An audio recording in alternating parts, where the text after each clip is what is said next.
खबर देश की संसद की है, जहां केंद्रीय गृहमंत्री अमित शाह की ओर से विपक्ष के हर सवाल का जवाब देने की पेशकश किए जाने के बावजूद सदन में विपक्षी हंगामे के चलते सार्थक चर्चा नहीं हो सकी। एक रिपोर्ट कि मैं किसी भी सवाल का जवाब देने के लिए संसद में तैयार हूं, मगर वो चर्चा ही नहीं होने देना चाहते। अब जनता तय करे कौन भाग रहा है। आज भी मैं कहता हूं, आज 3 बजे तक स्पीकर साहब को वो पत्र दे दे। 3 बजे से लेकर कल 3 बजे तक सभी प्रकार की चर्चा के लिए हम तैयार हैं। मैं सदन में ही बैठूंगा, सबको सुनूंगा और सब चीजों का जवाब दूंगा।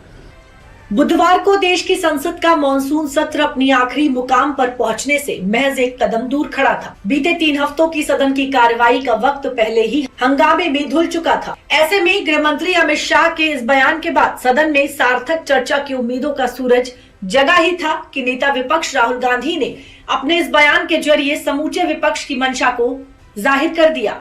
Interested in listening to Mr. Amit Shah's imagination. We're not interested in him giving us a lecture or a discussion. We are interested in one simple thing. And when I say we, I mean the younger generation of this country. Who shocked those students?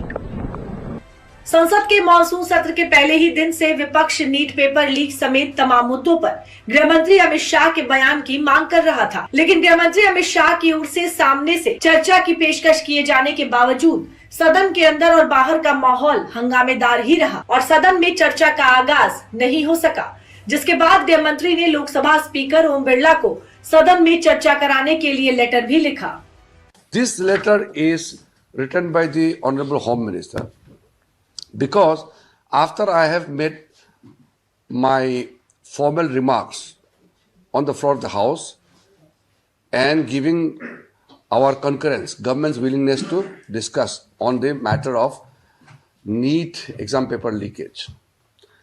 Even after 2 days, the opposition party is running away. संसदीय कार्य मंत्री किरण रिजिजू ने कांग्रेस समेत समूचे विपक्ष पर चर्चा से भागने का आरोप लगाते हुए मॉनसून सत्र के आखिरी दिन यानी गुरुवार के लिए बड़ा चैलेंज भी दिया।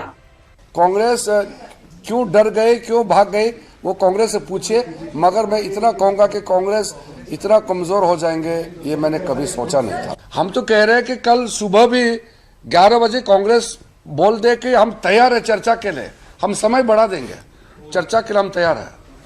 कुल मिलाकर देखा जाए तो 13 अगस्त को मॉनसून सत्र खत्म होने के ठीक एक दिन पहले भी विपक्ष और सरकार के बीच जारी टकराव में कोई कमी नहीं दिखी, जिसके चलते कार्यवाही कल तक के लिए स्थगित करनी पड़ गई। हालांकि बीजेपी ने आखिरी दिन भी चर्चा का ऑफर देकर गेंद विपक्ष के पाले में डाल दिया।